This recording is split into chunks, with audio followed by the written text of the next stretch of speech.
everyone, welcome to the Movie Session Show. My name is Fariba, and as I said previously, I am doing a special thing this week because of the fact that it is Glitch Week, which means Wicked and Gladiator 2 are out in theaters, and so why not just get my reviews on them? I mean, I'm very excited about this week, and I've had the chance to see both. Now, of course, I'm going to be doing my review on Gladiator 2. It's going to be quite... I'm just going to give a heads up on this. It's going to be quite a movie review. I mean, I feel like it's going to almost end up like an essay in a sense, and you'll see why and what portion it's going to feel like an essay, but I have quite some feelings about it. I actually saw it last night with my dad, so but yeah, let me just start off with just my experience leading up to the movie's release. Now, unlike Wicked, where I had mentioned before, I wasn't really, I wasn't really invested in the movie until like closer to release. Gladiator 2 was one I actually was falling for a long, long time. I think I was following since the start of the production. I think just when the casting news were coming out, and I've been following it for a long, long time. I've been really excited to see this film.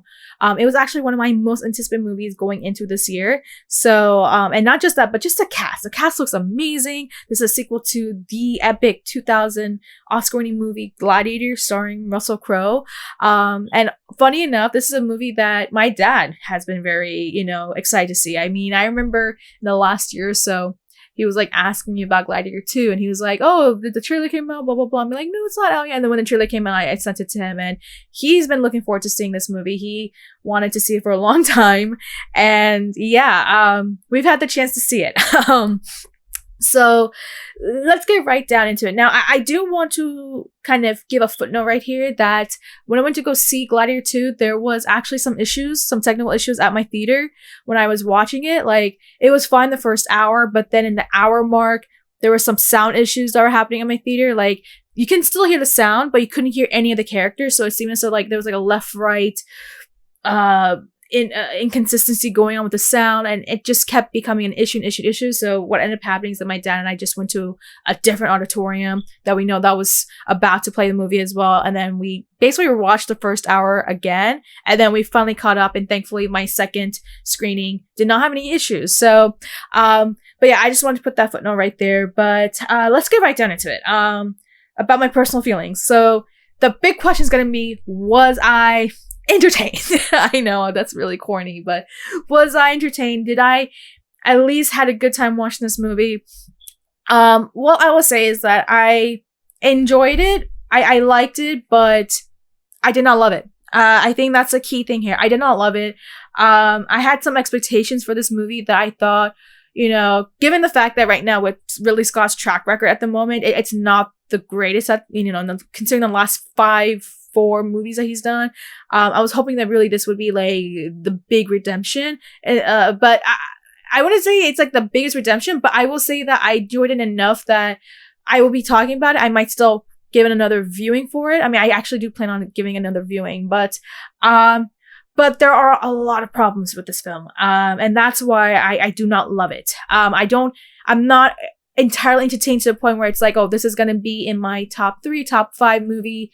And there's a lot of big reasons for that. So let's get right down into the issues for this movie. So the key thing here that I noticed was a big problem for this film was the fact that the writing was definitely all over the place.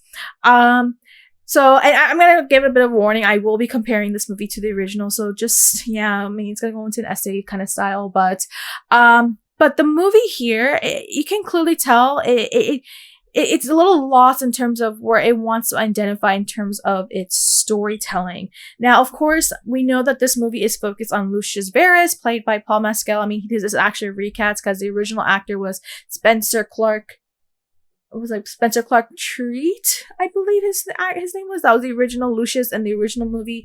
This is now being taken over by Paul Mescal. And we know that this is a movie that, we kind of get the hint that it is a revenge quest, but this is where the problem lies, right? I think, and now I want to quickly mention that before watching this movie, I actually did rewatch the original movie. The first time I actually saw it was like maybe a couple of years ago, maybe 9-8 years ago. And so I actually had to rewatch it. Like, I remember a couple of big details like the revenge quest and then the ending, but I had to rewatch it. So I actually watched it this past week. I actually watched it twice because I couldn't find my Blu-ray the first time, and then we actually did find the Blu-ray the second time. So I watched it with my dad the second time, and the quality sound. This is why I still buy physical copies. Oh my god, I buy Blu-ray in 4K. Just a heads up. So, but having digressed, when I watched the original Gladiator, and I will say that there were some details, some things that I noticed that had some issues with that film in terms of the storytelling. Like, it takes a while to pick up its story, but it's not as profound. Like, the issues are not as profound because a lot of that is covered from the action sequences, the performances from Russell Crowe. But the fact that, the story itself, even though it is surrounded by the bombastic, action-packed sequences in the Coliseum or the gladiator fights, the story itself, like the premise and the backbones of it, like the crux of that story, is pretty simple. It's a revenge story about a soldier who wants to seek revenge against the emperor for killing his family, and that makes up what is essentially the premise of the story. And what made that story worked is that was the central arc. That was the main focus of the story. Yes, we had side characters. Yes, we had other things going on, but it made sure that it was a movie that identifies as a revenge, like a classic revenge tale. And as a result of that, the story itself was still profound and showcasing the story of Maximus, who wants his revenge, who is hungry for revenge, and doing so in a way that's like the last thing that he does before going out, right? Now, of course, that was a film that actually did have a lot of script issues. So if you're not aware, there was a lot of script issues behind the scenes, and that actually required to the point where Russell Crowe was very involved in the script processing as well. Like, he had to actually write his own script. And I think that's a very key detail I need to mention because there's something I'm going to mention later on.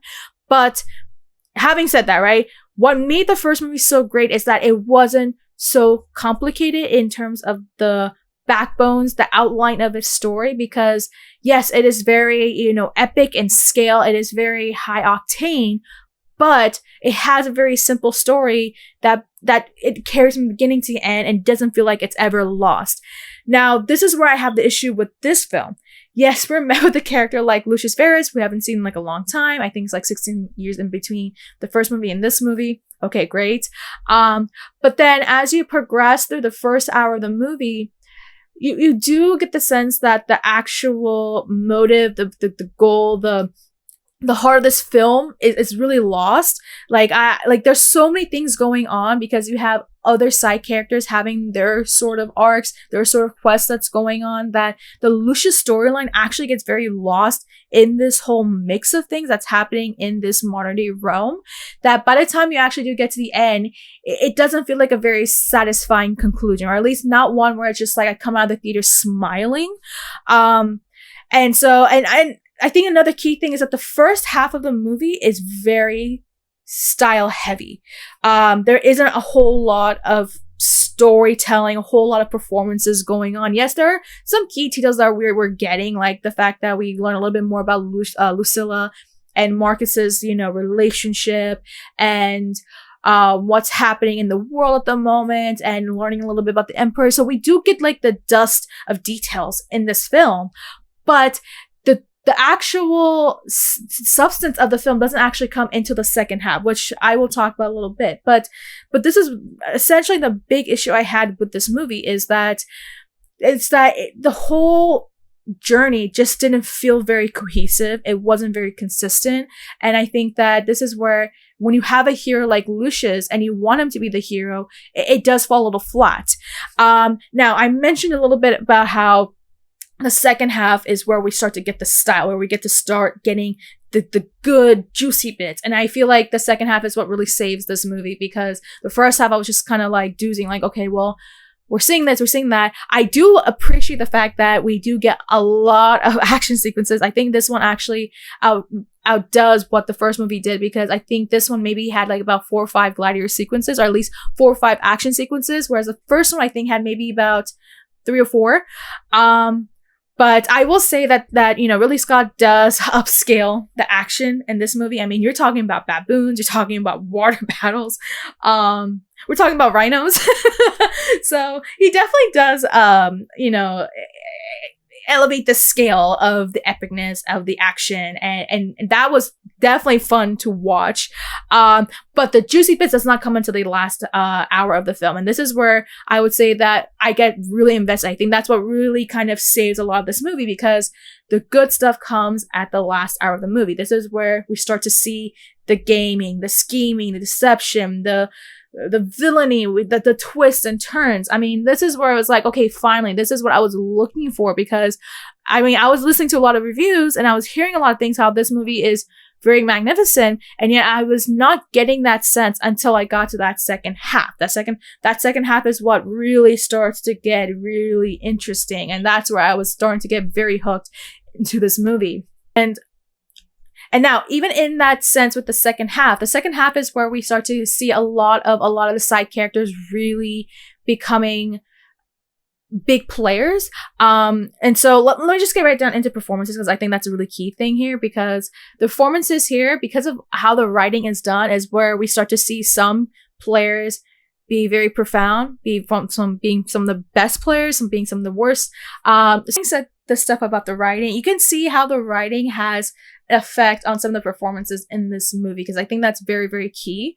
So right away, I will tell you right now that in some of the characters that we do meet, like Pedro Pascal and Connie Nielsen, they have quite limited roles. I will appreciate one thing with what Ridley Scott does with this movie is that, you know, just the way that Pedro Pascal's character is portrayed in this movie, because like in the trailers you get the sense that, oh, he's a straight up villain, but there's a little bit of a nuance with him, especially when you learn a little bit more about his relationship with Lucilla, and realizing who he really is and what his personality is like. And it's just like, okay, you get to see this complexity, which I do appreciate with that decision making with that character. I think the problem ends up being is that it wasn't as deep as I would have wanted it to be.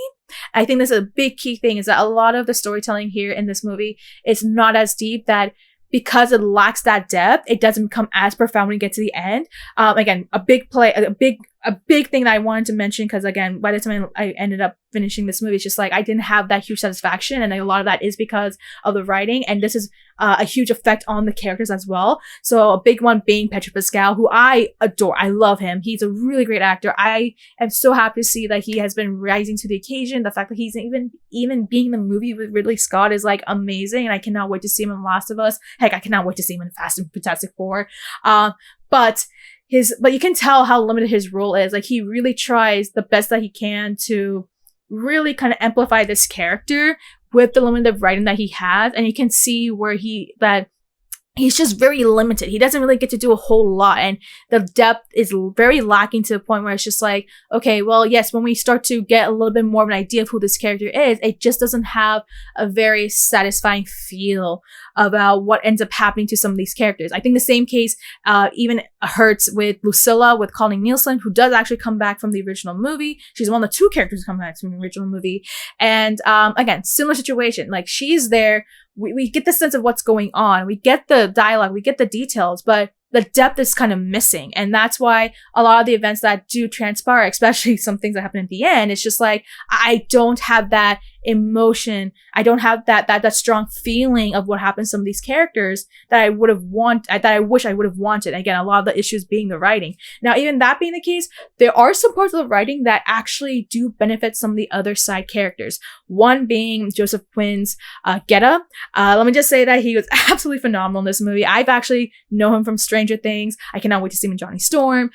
In this film, yes, he's a very limited character. He doesn't have a whole lot going on, but he is somehow able to do the best that he can to amplify this character, to show that, yes, he is an emperor who is a little bit more clever, who has a little bit more of an idea of what's going on and doing so in the way that he's protecting his brother. And you can see kind of like how he's a little bit more similar to Komodos than, what was the other guy's name? Caracalla? I think it's Caracalla. But yeah, I think one of the standouts was Joseph Quinn. He does a really great job of really showcasing this really angry performance from a character like Geta. I really love that. But I think without a doubt, I think a lot of people have been saying this. A lot of people have been watching this. The clear standout in this movie is, without a doubt, Denzel Washington. Oh my God.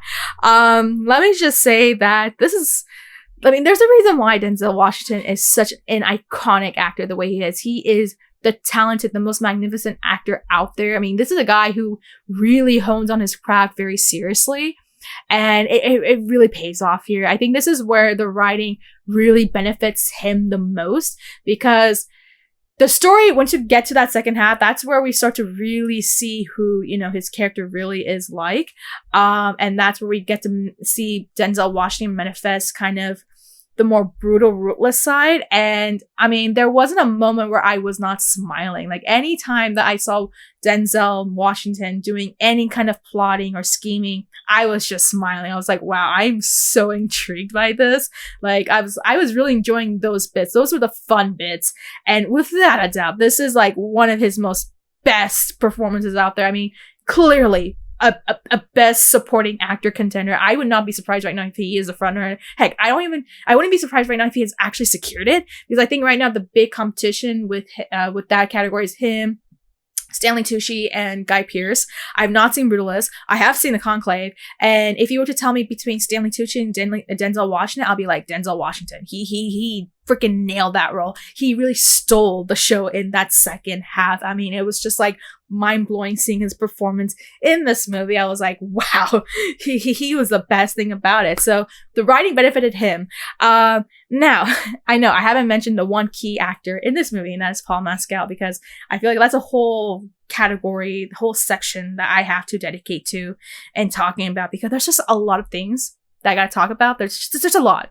And it requires quite an explanation and an essay about my feelings about this. So let's get right down into it. I want to quickly mention that I am actually very familiar with Paul Mescal's resume. Actually, the first time I watched him was in Normal People, the same way that Ridley Scott was able to spot him for the first time. And I think that, and I also have been seeing him in, All of Us Strangers, and I haven't seen After Sun. It's in my list, but I know that's the one where he got the Oscar nomination. So I plan to see that at some point. But I will say that, Paul Mescal is an actor who I can, tell right away that he's a very promising, very talented actor. He does a lot of indie work. So it's like, okay, I know for a fact that he really hones on his craft very seriously on that side. The fact that, he even accepted this role, like this was going to be his biggest role ever. Like, I think this is his first blockbuster role. I was really excited when I saw that he was cast for this role. I was like, okay, this is great, because he is someone who I've actually noticed is a really great actor who really takes his craft very seriously. He does a lot of theater work. I know he does. I think he's right now doing a production of The Streetcar Named Desire. So you can tell that he's someone who really understands his craft, and he's really great on the indie sphere. So I thought, okay, well, maybe this is going to be the same case here. Like, I mean, he's probably going to be able to embody the same way that Russell Crowe did in the first film, because I think when you look at if you compare their acting career and the history, it's not that far off. They're pretty similar. So I was like, okay, I'm very excited to see Paul Mescal. I cannot wait to see him, freaking kill this role. So here's my feelings about it. I'll say this, that out of everything in this movie, I was very surprised to see that the weakest element of this film happened to be Paul Mescal, or aka his character Lucius. Now I know a lot of people are discussing, this is a huge miscast, whatnot. I'm like, it's not necessarily miscast. I think this is where we have the issue again with the writing. I cannot stress this enough. The writing. I think this is where the writing really kind of hurts Lucius's character, and in that sense, this is where Paul Mescal wasn't really able to do much to kind of give his take on it, to kind of save that role a little bit in a way that he can give a little bit more of that power to that performance. I think this is where the writing is what really hurt this character. And again, and an extension hurting, Paul Mescal's ability to really kind of amplify his performance, giving off a really elevated performance of his role. Now, that is not to say that I was expecting his character to be an exact copycat of Maximus. I mean, I know a lot of people are like, well, you can't just always have a character to be the same thing as another character. It's like, yeah, I wasn't expecting that. I was hoping that we can still, see qualities of Maximus in Lucius, but also we see Lucius be his own kind of person, and that was something I was hoping that would be the deal, and thankfully enough, like, that wasn't totally the case. I mean, I will say that, with this movie, like, it does rely on Maximus's memories to kind of play out a lot of these dynamics, a lot of the choices that are being made in this film. So Maximus is still very relevant to this movie in a big way, which is like, okay, I'm happy they didn't forget that. But I think what ended up becoming an issue is that Lucius is just, his character just didn't really have a lot to do. I think what really made Russell Crowe's performance so well in the first film is that, yes, he is a character who, you know, who lost his wife, lost his son, not far off from Lucius, right? I mean, we saw in the trailer, like, he lost someone that, you know, he loved.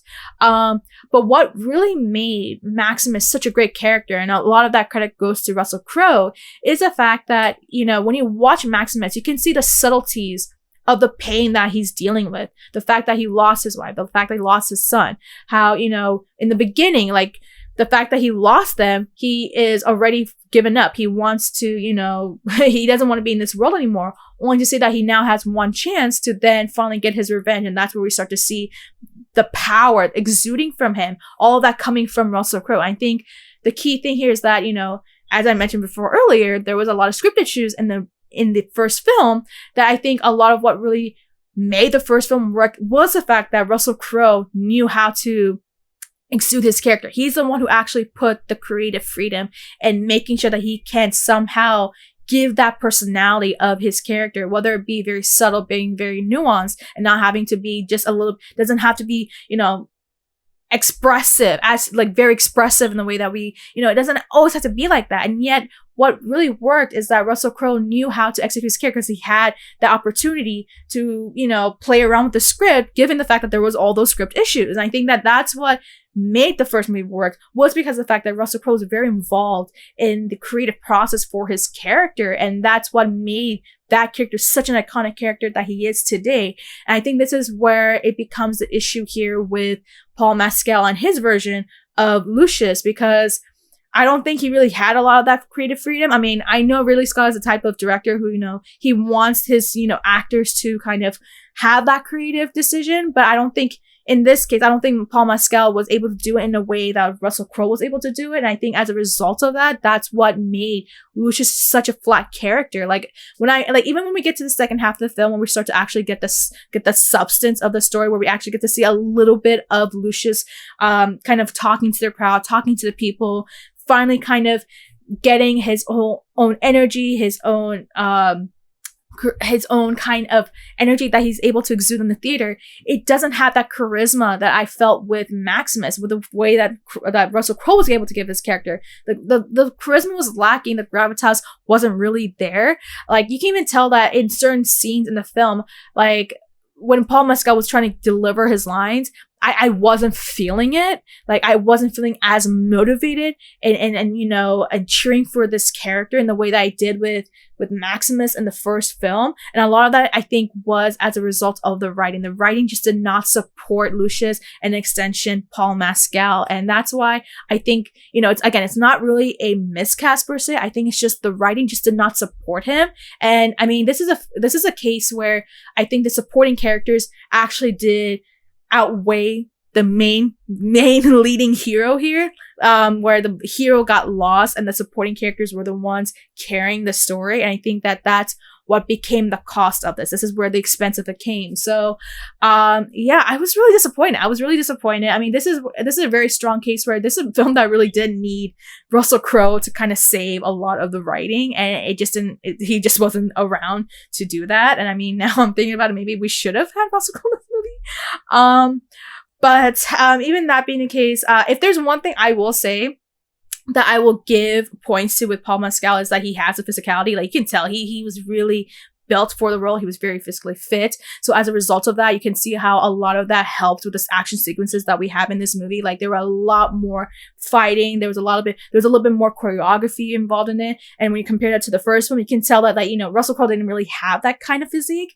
So I would give points to that with, you know, Paul Mescal. But, just a little disappointing, because I was really hoping to see Paul Mescal kill this role, and I was very underwhelmed. I was very underwhelmed to the point where I got to the end of the movie, I was just like, I wish that there could have been a little bit more. The depth was just not there for his character, and it just felt a little flat with a lot of the dialogue, a lot of the moments that he has, where he's supposed to be very, you know, charismatic, very, heroic, and it just wasn't, it just never really reached that moment where I was feeling satisfied. A lot of that was just like, this is a film that really kind of was supporting more so Denzel Washington than really Paul Mescal, and heck, even not even Pedro Pascal in that case. So yeah, I that's just generally speaking my own feelings about Gladiator 2.